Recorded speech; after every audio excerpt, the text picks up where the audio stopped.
Je m'appelle Nouri, je suis libyen, exactement de la capitale de la Libye, c'est Tripoli. C'est ma 5e année en France. D'abord, j'ai fait des cours de français.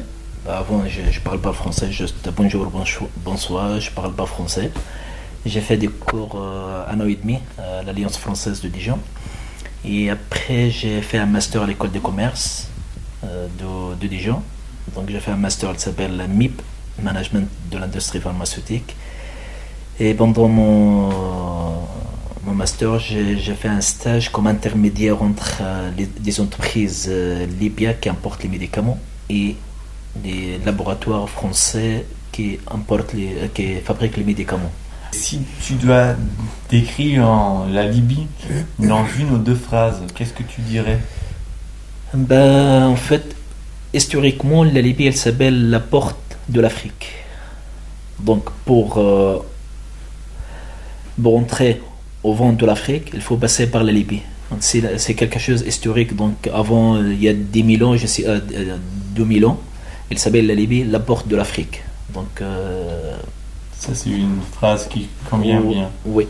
D'accord. Et alors, on va commencer avec la culture de Libye.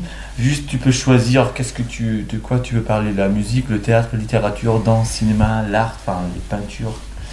En fait, au Libye, pendant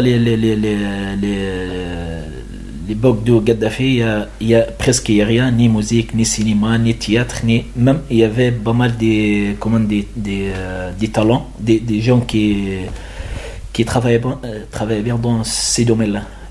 Le cinéma, le théâtre, des arts, on a pas mal des acteurs. Mais le Gaddafi, il est le seul guide, le seul président, la seule personne qui sache tout. C'est pourquoi en Libye, quand même, il y avait pas mal de théâtres en Libye.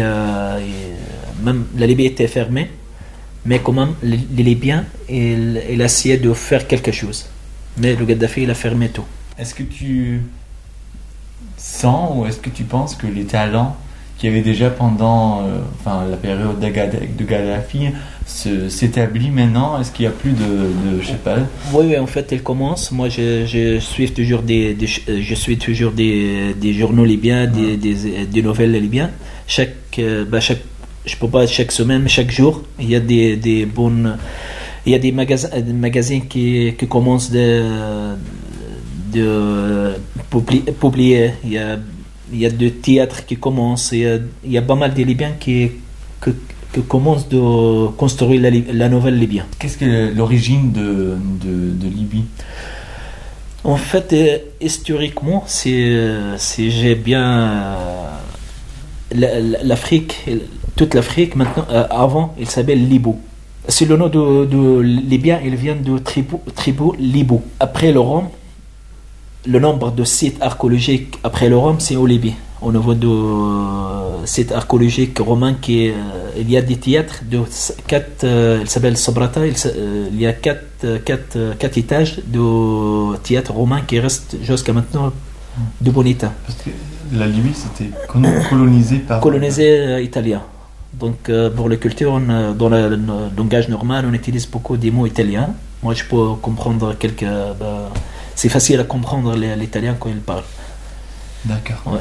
Et justement, quand on parle de la langue c'est l'arabe. Ouais. Mais quand même, où est la différence entre l'arabe en Libye par rapport aux autres pays arabes, et où est la différence entre l'arabe, je sais pas, en Libye de l'Est et de l'Est, enfin, tu vois. Ouais. En fait, la langue libyenne, la langue officielle au Libye, c'est la langue arabe. Donc, qu'on écrit en lettre ou on écrit un livre, c'est on écrit en arabe littéraire, c'est-à-dire soit au Maroc, soit au Libye, soit en Algérie, ça. Mais, comme partout au monde, il y a des différents accents. C'est-à-dire au Libye, il y a un accent différent, un dialogue différent. Du Maroc, en Algérie ou Arabie Saoudite, Émirats, chaque région, chaque pays il a un accent différent, il y a un dialogue différent. Même au Libye, il y a un dialogue différent comme je pense en Allemagne ou en France, de sud, est, ouest, il y a un accent différent partout. Même l'accent à Tripoli, c'est rien à voir avec l'est, ouest, est de Libye. Et combien tu peux les comprendre? Bah, c'est normal. Pour moi, en fait, j'ai fait mes études est de Libye. Mon Benghazi. études, oui, Benghazi. Mes études universitaires, j'ai fait mes études universitaires à Benghazi. Donc, la première année, c'était difficile, mais après, j'ai amélioré. D'accord. Et la cuisine libyenne, c'est quoi le plat principal ou je sais pas, les spécialités en libyenne? En fait, pour la cuisine libyenne, on a plein de plats très, très, très délicieux. Délicieux. Mais malheureusement, tout le monde ne connaît pas les repas libyens parce qu'il n'y a pas comment dire, il y a pas de Libyens à l'étranger pour faire des restaurants libyens pour tout le monde connaître les cultures. Alors Mais dis-moi un plat. bah, on a plein les plans principaux c'est des couscous, bah, mais c'est pas comme les couscous marocains ou algériens, c'est rien à voir. Chaque région il y a un spaghetti, mais à la mode italien. Ici en France, j'ai invité pas mal des Français ou étrangers. J'ai fait la cuisine, soit moi-même, soit demande ma belle-sœur. Donc, bah, tout le monde qui goûtait la cuisine libyenne m'a dit quelquefois c'est la première fois qu'on goûtait quelque chose de spécial et tout. Ça, je trouve que c'est bien. Bah, aujourd'hui, juste un repas traditionnel libyen s'appelle le tbaj. Donc, c'est juste pour légumes et de viande, ça dépend. Quelquefois, on utilise quelquefois des poissons, quelquefois des viandes de mouton, quelquefois on fait du poulet. C'est tomates et oignons, aux aubergines et des gorgettes avec quelques épiciers comme poivron, comme commune, etc. Chez nous, on a un café spécial d'origine brésilienne ou du Yémen, mais au Libye, on moulait. Après, on ajoute quelques épiciers, soit cardamome, soit des cafés, ça on n'ajoute rien. Il y a plusieurs genres de café aussi, presque 15 genres de café au Libye. Décris peut-être maintenant la situation en Libye après la révolution, après Kadhafi. En fait, moi personnellement, je suis très optimiste, mais on a besoin de l'auto. On a besoin au moins, à mon avis, 2 ans ou 3 ans pour commencer de faire billets démocratiques et on a tout le moyen pour faire un très très bon billet en fait. Maintenant, les Libyens ils sont la liberté, la liberté. Ben, chacun il a comment exprimer son liberté, comme il veut maintenant. Soit écrire dans le journal, soit faire des manifestations, soit il a envie de faire quelque chose pour la Libye. Les familles en fait très solides, c'est-à-dire les parents ils restent toujours comme le roi et la reine, si vous voulez en fait. Ben, tout le monde, on se voit chaque jour, au moins 2 ou 3 fois pendant la semaine, dans la maison de la famille, dans la maison de grand-père ou dans ce niveau-là, on est trop sociable. Soit les familles, soit même avec les voisins. Même les voisins, on est très proches. On demande toujours les nouvelles. Si on prépare des repas, on donne les voisins, on donne les amis. On partage les joies ou le contraire. Et alors, c'est-à-dire en Libye, la tradition est importante? Oui, oui. Très important, oui, chez nous. Et la tradition, c'est quoi? Influencé par quelque chose par la religion en fait. Par exemple, si on demande les nouvelles des les voisins, c'est quelque chose de religieux. C'est parce qu'on dit c'est obligatoire on demande les nouvelles si le voisin est malade ou il a besoin de quelque chose ou, pour aider, pour faire quelque chose pour lui. C'est quelque chose religieusement c'est obligatoire. Même, bien sûr avec les proches, c'est-à-dire les frères, les sœurs et les parents, c'est obligatoire. On dit chez nous, on dit la paradis c'est au-dessus de la pied de la mer. Est-ce qu'il existe une séparation en Libye, c'est-à-dire entre des régions différentes ou je sais pas, est-ce qu'il y a plusieurs religions? Pour la religion, on est tout la Libye. C'est pas comme en fait, par exemple comme Irak, il y a sunnites, chiites, chrétiens, je sais pas. Au Libye en fait, c'est comme une famille. On est tous musulmans, on est tous sunnites. Et je pense qu'il y a 2 ou 3% de chrétiens juifs, ou même les sunnites, il n'y a pas de chiites. Donc je pense, à mon avis, c'est avantage pour la Libye.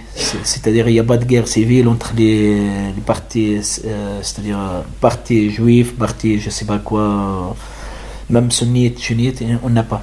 Et si on parle de la jeunesse, enfin, aujourd'hui, de quoi elle parle? Enfin, qu'est-ce que leurs rêves ou leur peur? À l'époque de Gaddafi, les jeunes presque perdu l'espoir. Parce que le Gaddafi, il n'y a pas même ni sport, ni théâtre, ni cinéma, ni rien. Il n'y a rien. Donc maintenant, les jeunes ils commencent de réfléchir comment je peux développer moi-même. Il faut faire les études, il faut faire un sport.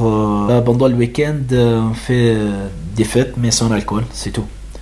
Soit, moi j'habite à côté de la mer, donc tout le week-end on fait soit à côté de la mer, c'est-à-dire à la plage, on fait se baigner et tout, soit dans la campagne faire des fêtes avec du mouton, avec des repas spéciaux pour les jeunes, etc. Un petit peu comme ici, mais sans alcool en fait. Oui, exactement, oui. Et maintenant, si on parle de la France, le début de ton séjour ici, tes premières impressions, décris-le dans, je sais pas, dans une ou deux phrases ici. Les Français, ils sont comment le quotidien? En fait, c'est juste le consommateur de vin. Je trouve que c'est beaucoup. Même les femmes qui fument, ça me touche beaucoup. Je trouve que c'est quelque chose de bizarre parce que chez nous, les femmes elles fument pas. Même il y avait pas mal de gens qui fument, mais les femmes c'est quelque chose. Pourquoi pas? Non, quelque chose de traditionnel. Non, quelque chose de traditionnel. Mais c'est pas interdit en fait. C'est juste. Non, c'est pas interdit. Mais c'est quelque chose, c'est bizarre qu'une femme fume. Chez nous, c'est quelque chose bizarre. D'accord. Et alors, tes premières semaines ici, comment tu les as passées? Enfin, est-ce qu'il n'y avait pas de problème, je sais pas, avec la langue française? Oui, ouais. En fait, des choses administratives. Non, pour la carte de séjour ici, c'est bien passé. Ouais. Donc, même, je commençais d'apprendre la langue française. J'ai fait des cours à l'Alliance française pour un an et je pense 4 mois. Moi, j'ai aimé beaucoup la langue française, donc j'ai pas trouvé des difficultés d'apprendre. Même maintenant, mon français est toujours pas trop bien, mais je peux comprendre tout en fait. Et mais du coup, il y avait des difficultés de langue au début. Oui. Exactement, oui. Il y a des. On dit en général la langue française c'est un peu difficile.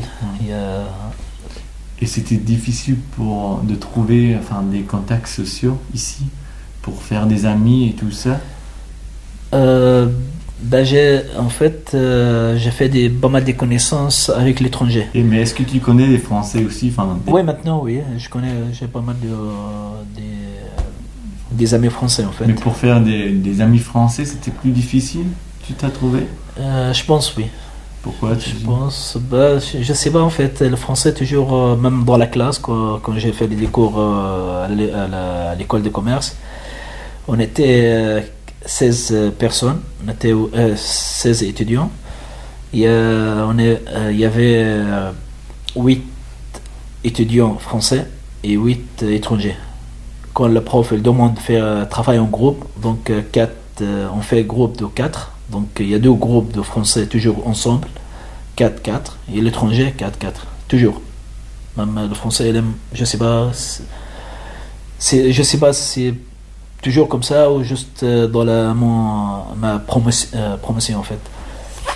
Je sais pas, c'est un peu difficile. Mais maintenant, ça va, j'ai trouvé pas mal de Français qui sont très très sympas. Et on a fait des fêtes, on fait des sorties ensemble, on fait des voyages. Ouais. Et qu'est-ce que tu as découvert au niveau, je sais pas, tu peux choisir culturel, social, historique, culinaire ici en France? Qu'est-ce que t'as tiré le plus? En fait, la France, elle est très riche de historique, de culturel. Si juste on sait que chaque année en France, il y a 70 millions de visiteurs en France, ça suffit. C'est-à-dire, il y a des choses à visiter, il y a des choses à voir ici en France. Ouais. Culturellement, historiquement, Et pour toi personnellement, qu'est-ce que tu aimes vraiment? Ben, en fait, Qu'est-ce que t'attire beaucoup? ben, j'aime beaucoup Paris. Personnellement, j'aime beaucoup. On dit la France, Paris c'est la France. Il y a plein de choses à visiter. Tour Eiffel, Louvre, et, Château de Versailles, et, Jardin de Luxembourg, au Sacré-Cœur. Il y a plein de choses. En fait, maintenant, je connais Paris mieux que Tripoli. Et en fait, si tu parles ici avec les gens, enfin avec les Français, qu'est-ce qu'ils pensent de toi ou de la Libye? Enfin, quelles images ils ont de ça?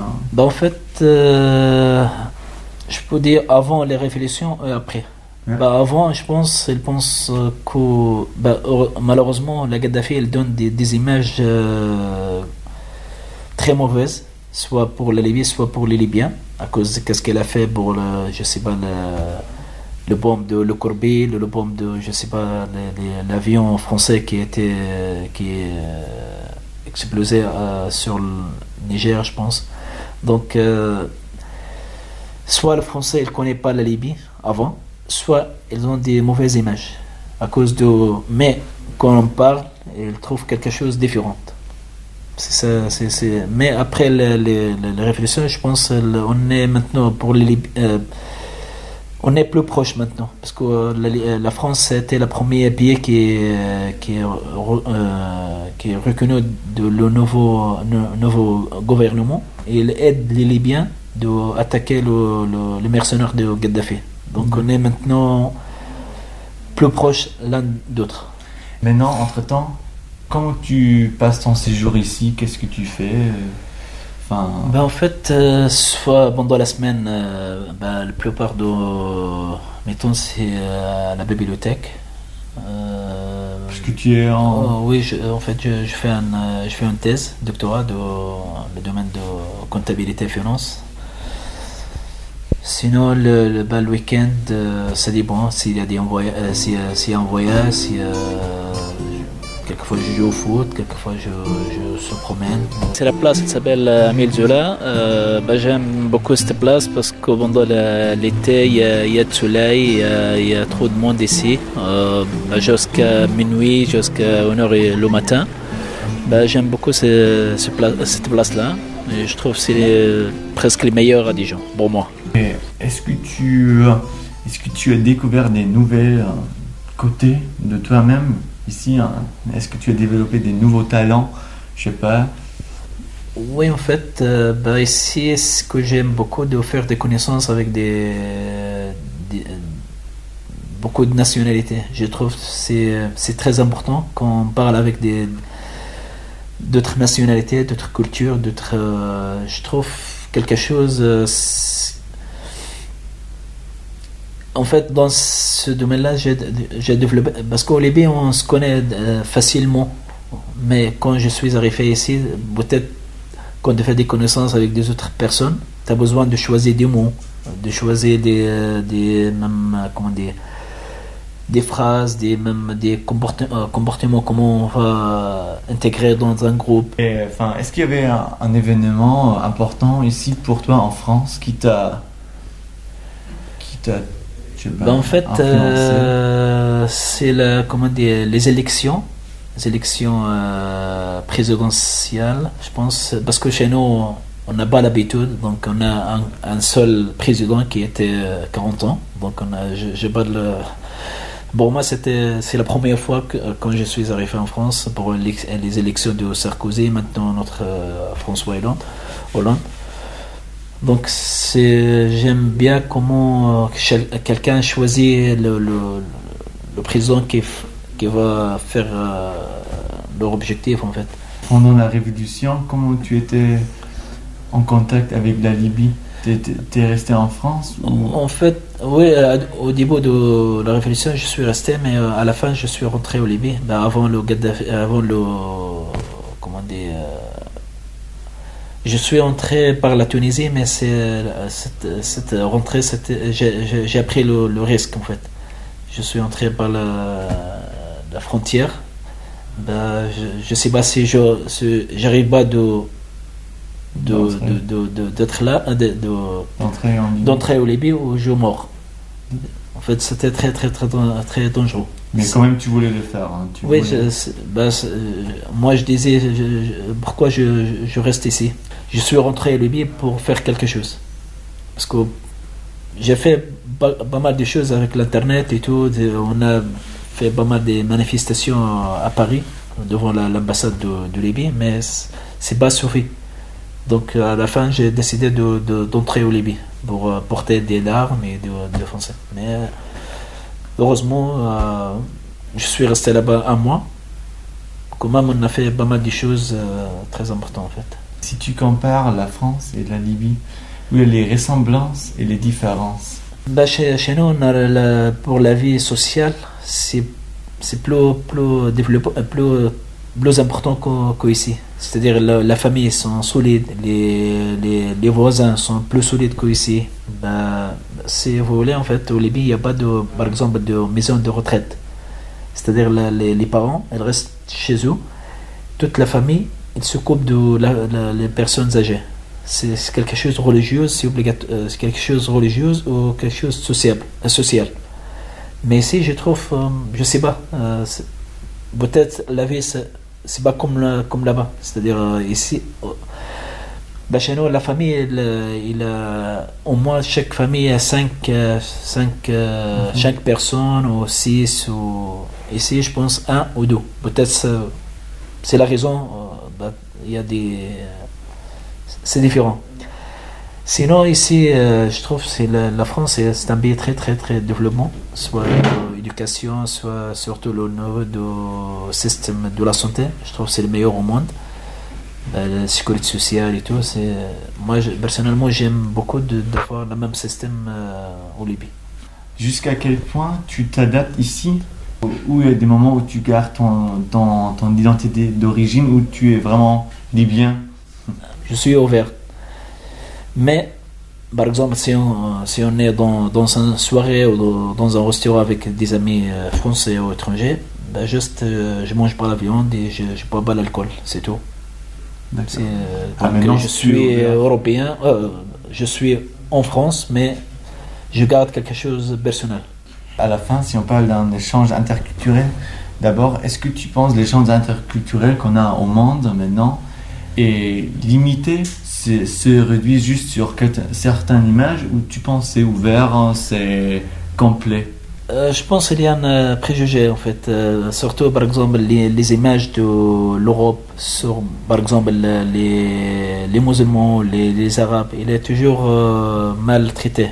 Quelquefois ils ont raison, mais quelquefois je trouve que c'est quelque chose de très... en fait, parce que quand j'étais au Libye, en fait, j'ai fait des connaissances avec un Français qui travaille à l'ambassade là-bas. Il m'a dit quand il m'a demandé d'aller au Libye pour travailler là-bas, il a acheté une voiture 4x4. C'est-à-dire, il pensait que la Libye, il n'y a que le désert. Je pense que c'est quelque chose... c'est étonné en fait. Pourquoi? Je lui dis, il y a l'internet maintenant, tu peux entrer tu peux créer la Libye, tu fais des images, tu vas trouver comme ici, comme la Tripoli, c'est pas comparé, mais il y a 4 millions d'habitants, on a des immeubles, il y a comme c'est pas la défense, mais on a plein de choses. C'est pourquoi, à mon avis, maintenant le préjugé, c'est avec la mondialisation, à mon avis, c'est... Parce que la mondialisation, ça joue un rôle important. Oui, très important, mais quelquefois dans mauvais côté, quelquefois dans bien côté. Parce que je rencontre beaucoup de monde pendant la révolution, la Libye. Elle m'a dit, oui, hier j'ai regardé les télé, il y avait des guerres civiles au Libye ou je sais pas quoi. J'ai dit, moi je suis libyen, il n'y a pas de guerre civile. Il y a une bataille entre les Libyens et les mercenaires de Gaddafi. Il n'y a pas de guerre civile. Mais les médias ici, ils disent il y a une guerre civile. Donc c'est pas vrai. Donc c'est comme ça, Si maintenant il y a un problème en Inde, au Pakistan, donc maintenant je peux pas écouter juste un média français, je peux écouter les médias anglais ou les médias arabes pour savoir est-ce que c'est vrai ou non. Qu'est-ce qui se passe en Inde? Je peux, c'est comme ça, je peux pas donner des images directement. Qu'est-ce que j'ai écouté, c'est vrai. D'accord. Et à la fin, juste, parce que comme ça c'est déjà un début avec un échange interculturel, dis une phrase en arabe ou un message, une expression que tu aimes bien ou qui est important pour toi. En arabe. Exact. Sans traduction, juste. d'accord. أتمنى أن يعيش الناس في سلام. Have you ever heard the singing of the songbird? Do you really know what the feelings are all about? Have you ever heard the singing of the songbird? Do you really know what the feelings are all about?